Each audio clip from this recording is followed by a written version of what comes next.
is true, we know that it is, and we believe that it's true, but sometimes we're not 100% certain that we know exactly what that means. Most of the time, what we mean is the Book of Mormon is true because we feel that it teaches us true principles, and in our lives, it can help us, and it is absolutely true in that sense. That's the way most of us deal with the book. We read it and we look at it and we say, how does this apply to our lives?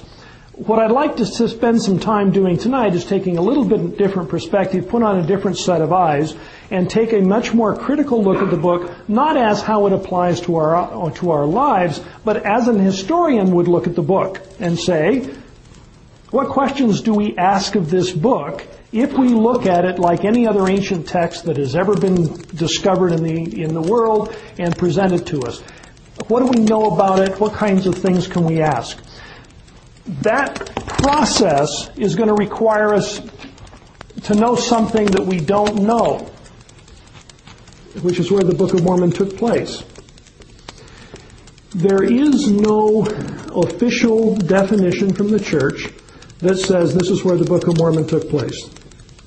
We don't have the prophets saying this is exactly where you must believe that the Book of Mormon took place. And so that leaves the question to the scholars to get inside the book and start looking at it and saying, based on the information that's inside this book, what can we know?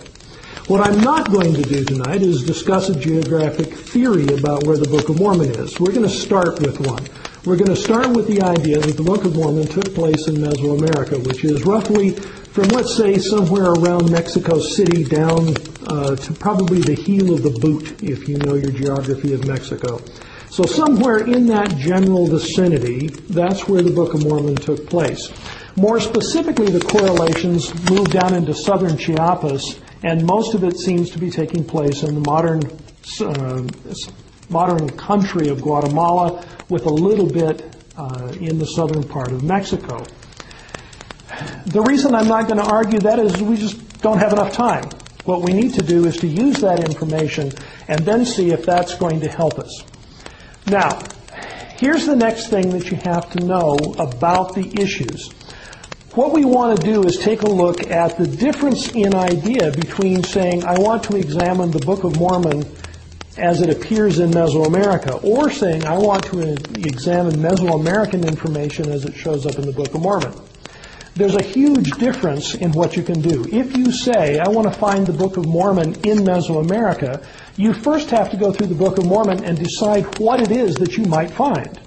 And of course, the only thing that we knew that we could find was they must have had baptismal fonts. And so high priest quorums forever have talked about all of the baptismal fonts that you find in anywhere in the New World. It's not a very productive way of looking at things. Here's the question for you. How many out here have read at least one of the Twilight books? See, I knew I'd get somebody who's read at least one of the Twilight books. Think about this issue. What would you say if someone said, I want you to find something in the Twilight books and find it in American culture? You'd go, okay, that's a little tough. Now, what if you said, I want to find something about Mormon culture and religion in the Twilight books? There are non-Mormons who are doing this, who are saying, well, the lady who wrote it was a Mormon, so therefore some of her beliefs must have informed something that's in the book. And so they're having a ball trying to find Mormonism in Twilight. And they can do it because there are some similarities in concepts. But that's exactly what we're going to try to do with the Book of Mormon. We want to find Mesoamerica in the Book of Mormon because if the people were real people and they lived at a real time and in a real place, and if it were that location, then naturally the things that they wrote about should reflect the culture that they lived in. Okay, all of us live in somewhere in the United States, right? How many of you, what's a good example? How many of you drive a Mormon car? Now, other than the fact that we all laugh about it and we know that vans are unofficially Mormon cars, there are other people who are not LDS who actually drive those things. Not very many, but there are a few. You cook with pots and pans. How many of them are stamped with seagulls on the bottom? We live our lives in a place, and we understand our lives based on the culture that we live in. And if we're going to describe something to someone, we describe it based on the understanding that we live in the same culture that they do. And so there are certain things that we do not need to explain. So, for instance, if I said that, that I rode here for 12 hours from Albuquerque, you would immediately assume that I came in a car and I wasn't riding a horse, because we know the culture.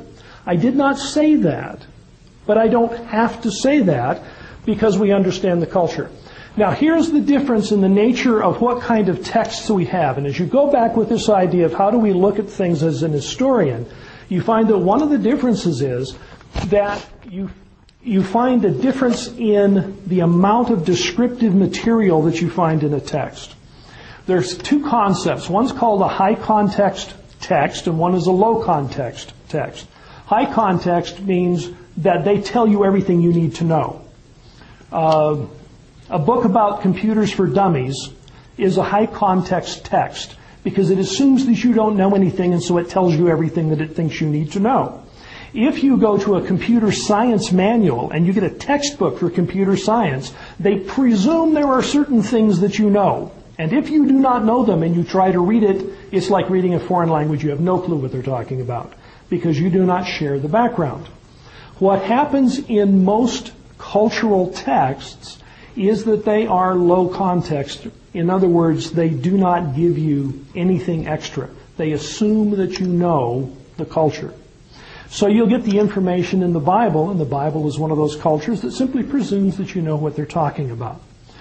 If we do not, and our culture is different from the culture that they're describing, we miss some really important things. Let me give you a couple of examples. Here's a good one. This one isn't from the Bible yet. I'll get to that one. But here's the idea. Let's say I've been given a text and I translate it, and I don't know anything about the culture, so I just translate the information. And I write a sentence that says, "In came a man in a green-colored French peasant's cap." That's pretty clear, right? You know what I'm talking about. You can kind of visualize that this guy walks in wearing this thing, okay? What if I then translated it differently, knowing some more about the culture, and I said, "In walks a green beret"? All of a sudden, this is extremely different. There is a huge difference in understanding somebody wearing a green beret and somebody who is a green beret. Huge difference. Okay? Let me give you an example out of the Bible where exactly that difference comes up. There's a story in Numbers about Ehud, and they have this interesting statement in there, and it says, Ehud was a man left-handed, and then it goes on to tell about what he did. Why do we care? Is it really important that we know that he was left-handed?